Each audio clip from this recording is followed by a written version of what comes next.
नमस्कार दोस्तों, चलिए आगे हरियाणा जीके की जो सीरीज़ है उसको स्टार्ट करते हैं। और आज हम इसमें हर्षवर्धन काल के बारे में पढ़ेंगे। तो थोड़ा सा स्वरूप को जान लेते हैं कि वर्धन काल जब स्टार्ट हुआ तो उस टाइम हरियाणा में और पूरे इंडिया में स्वरूप कैसा था। तो गुप्तों का जब पतन हुआ और हुणों के जो आक्रमण हो रहे थे, उसी दौरान अलग अलग जगह के ऊपर छोटे छोटे राजवंशों की उत्पत्ति या उदय जो होना है वो स्टार्ट हो गया था। और इस समय के अंदर जो छोटे छोटे राज्यों का उदय हो रहा था, तो हरियाणा के अंदर भी कुरुक्षेत्र एरिया में एक छोटे राजवंश जिसको हम आज वर्धन वंश के नाम से जानते हैं, उसका भी उदय हुआ। अब ये जो वर्धन वंश का उदय हुआ, इसके बारे में जो स्रोत है हमें वो कहाँ से मिलते हैं। देखिए, एक राजकवि थे हर्षवर्धन के राज्य के अंदर, उन्होंने दो पुस्तकें लिखी। एक तो हर्षचरित्र लिखी जिसमें हर्षवर्धन की जीवनी के बारे में बताया गया है, और एक कादंबरी लिखी तो बाणभट्ट द्वारा लिखी गई। ये दोनों जो पुस्तकें हैं ये बहुत इंपॉर्टेंट है। कई बार ये हरियाणा जो के कंपटीशन एग्जाम है उनके अंदर पूछी गई है। हर्षचरित्र और कादंबरी नाम की पुस्तक जो है वो वर्धन वंश के राजकवि बाणभट्ट द्वारा लिखी गई है। उन्हीं से हमें वर्धन के वंश के बारे में जानकारी मिलती है। अब एक था चीनी यात्री ह्वेनसांग। पिछले लेक्चर में हमने पढ़ा था फायान, जो चंद्रगुप्त द्वितीय के समय भारत आया था। और अब ये दूसरा चीनी यात्री है ह्वेनसांग, जिसको यात्रियों का राजकुमार भी कहते हैं। ये वर्धन वंश के दौरान भारत में आया और इन्होंने एक पुस्तक लिखी, CU की पुस्तक। कौन सी पुस्तक थी? CU की पुस्तक। इस पुस्तक के अंदर जो साक्ष्य मिले हैं वो भी हमें वर्धन वंश के बारे में बताते हैं। और ह्वेनसांग जो है वो वर्धन वंश के अंदर जो हर्षवर्धन राजा थे उसी दौरान आए थे। 634 से लेकर 644 तक, यानी 10 साल तक ये वर्धन वंश के शासन के अंदर रहे। इसके बाद में वापस चले जाते हैं। पुलकेशन द्वितीय ये दक्षिण के प्रसिद्ध सम्राट थे। पुलकेशन द्वितीय और हर्षवर्धन से मिलता है, ये भी इस वंश के बारे में पुष्टि करता है। एक थे राजकवि कल्हण द्वारा रचित राजतरंगिणी में कश्मीर और वर्धन वंश के बारे में जानकारी मिलती है। यानी वर्धन वंश का जो शासन एरिया था उसके अंदर कश्मीर और नेपाल भी जो है वो हुआ करते थे। तो ये वो स्रोत है जहाँ से हमें वर्धन वंश की जानकारी मिलती है। बाणभट्ट द्वारा रचित हर्षचरित्र, कादंबरी, ह्वेनसांग एक चीनी यात्री CU की पुस्तक से, पुलकेशन द्वितीय और हर्षवर्धन के बीच हुए युद्ध से, और कल्हण द्वारा लिखी गई राजतरंगिणी पुस्तक में वर्धन वंश और कश्मीर के बारे में जानकारी जो है वो मिलती है। तो इस वंश के संस्थापक की बात करते हैं तो पुष्यभूति वर्धन। इस वंश को कई बार आप पुष्यभूति वर्धन वंश भी लिखा मिलेगा, कहीं पे आपको देखने को मिलेगा। इस वंश के संस्थापक कौन थे? पुष्यभूति वर्धन। इनकी राजधानी पूछी गई है कई बार। राजधानी इसकी कौन सी थी? वर्धन वंश की थानेसर राजधानी थी। प्रभाकरण वर्धन। इस जो वर्धन वंश है ये पुष्यभूति के वंशज थे, और वर्धन वंश का सबसे प्रतापी राजा जो है वो प्रभाकरण वर्धन को माना जाता है, क्योंकि इन्होंने उस टाइम की जो प्रसिद्ध प्रजाति थी, आक्रमणकारी प्रजाति हुण, उन हुणों का विनाश किया था। अब प्रभाकरण के 3 संतानें थी। प्रभाकरण वर्धन के 3 संतानें थी। पहले जो बड़े पुत्र थे उनका नाम था राजवर्धन, उसके बाद छोटी उनकी पुत्री थी राज्यश्री, और तीसरे नंबर पे जो थे वो हर्षवर्धन थे।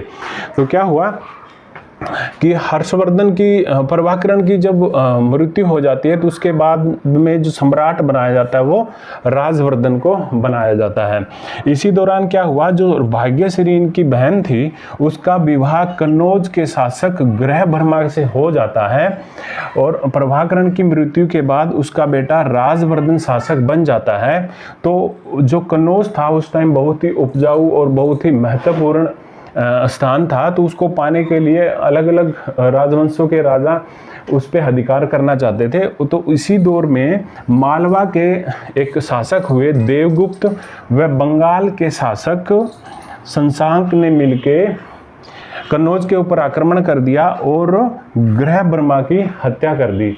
जब इस हत्या की जानकारी राजवर्धन को पता चली तो उन्होंने क्या किया, उनकी हेल्प के लिए, मदद के लिए कन्नौज गए, परंतु इन दोनों ने, देवगुप्त और संछांग ने मिलकर राजवर्धन की भी हत्या कर दी और उनकी जो बहन भाग्यश्री राजश्री थी उसका अपहरण करके ले गई।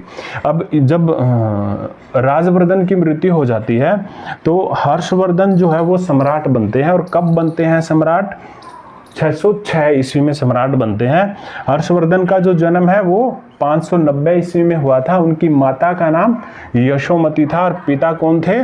प्रभाकरण वर्धन थे।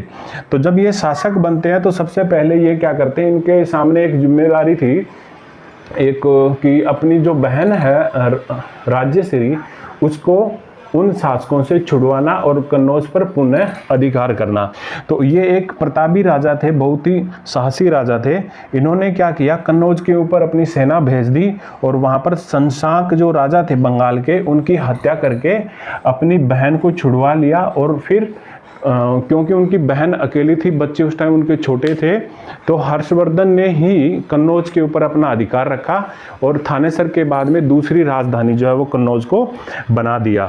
तो इस हर्षवर्धन जो है वो एक प्रतापी शासक होने के साथ साथ बहुत अच्छे वक्ता और कवि भी थे।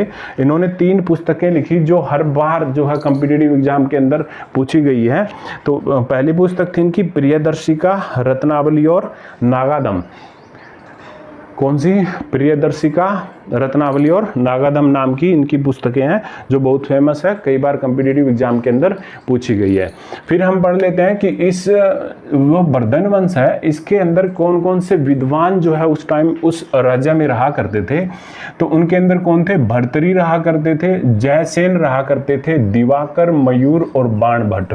कई बार इनसे क्वेश्चन पूछ लिया जाता है कि मयूर का जो राजकवि मयूर जो है वो किस शासन के अंदर उस शासन में रहा करते थे। तो उन विद्वानों को आप थोड़ा याद रखिएगा, भर्तृहरि, जयसेन, दिवाकर, मयूर और बाणभट्ट। भर्तृहरि, जयसेन, दिवाकर, मयूर और बाणभट्ट जो इस नाम के विद्वान जो है वो वर्धन वंश के शासन काल में रहा करते थे। तो उस टाइम क्या है, कर जब राजा थे तो उनको शासन चलाने के लिए पैसों की ज़रूरत होती थी, तो अलग अलग प्रकार के कर जो है वो जनता से वसूल करते थे। तो उसी दौरान कर की व्यवस्था कौन कौन सी थी उसको देख लेते हैं। एक हिरण्य कर लिया जाता था, ये नगद राशि के रूप में लिया जाता था। हिरण्य कर जो है वो नगद राशि के रूप में लिया जाता था। भाग कर ये अनाज के रूप में लिया जाता था। बलि कर उपहार स्वरूप ये लोग शासक को या सम्राट को भेंट करते थे। तो याद रखिए इनको, हिरण्य कर का मतलब नगद राशि, भाग कर का मतलब अनाज स्वरूपी और बलि कर का मतलब लोग उपहार स्वरूप उनको दिया करते थे। अब वर्धन वंश की राज व्यवस्था के बारे में थोड़ा सा पढ़ लेते हैं। तो वर्धन वंश ने क्या किया, जो संपूर्ण उनका राज्य था उनको भुक्तियों में बांट दिया था। और माना जाता है कि भुक्ति जो है वो उनकी सबसे बड़ी इकाई थी। भुक्ति इनके सबसे बड़ी इकाई थी, पूरे के पूरे राज्य को भुक्तियों में बांट दिया और भुक्ति सबसे बड़ी इकाई थी। जो भुक्ति का मेन अधिकारी हुआ करता था उसको उपरिक नाम से जाना जाता था।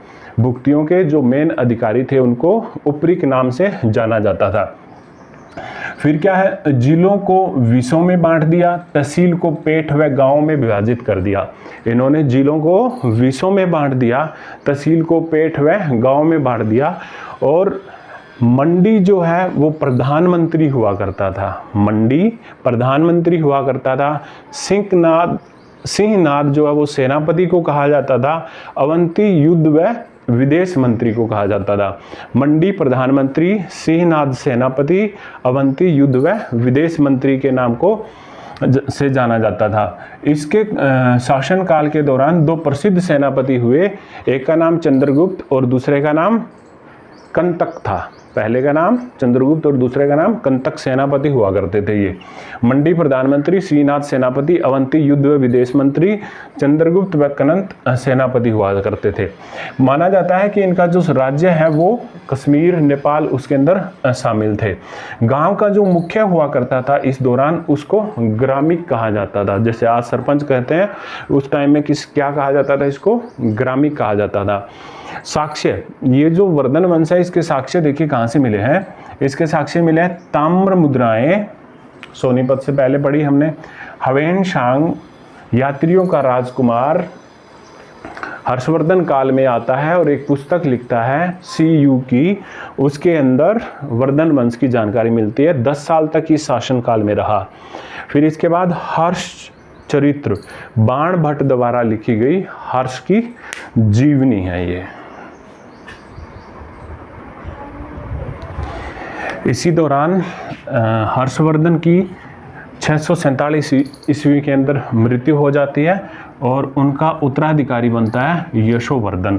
और आगे चल के इसके जो शासक है वो वीक होते जाते हैं, कमज़ोर होते जाते हैं और दूसरी जो शासन व्यवस्था है वो अलग अलग राजवंशों में टूट गई थी, जैसे गुर्जर प्रतिहार वंश, उनको हम आगे आने वाले चैप्टर के अंदर पढ़ेंगे।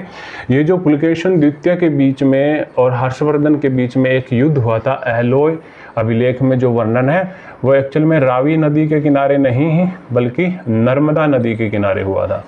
पीछे हमने रावी नदी बोल दिया था, ये किस में हुआ था, नर्मदा नदी के किनारे हुआ था। दक्षिण के राजा पुलकेशन द्वितीय को हर्षवर्धन ने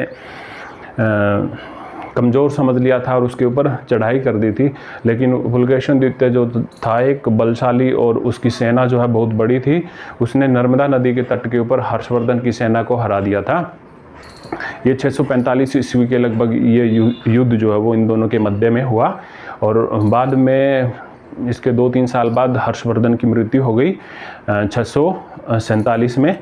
और जो हवेनशांग चीनी यात्री था उसके जाने के 2-3 साल बाद इनकी मृत्यु हो गई और बाद में इनका उत्तराधिकारी जो है वो यशोवर्धन बनता है।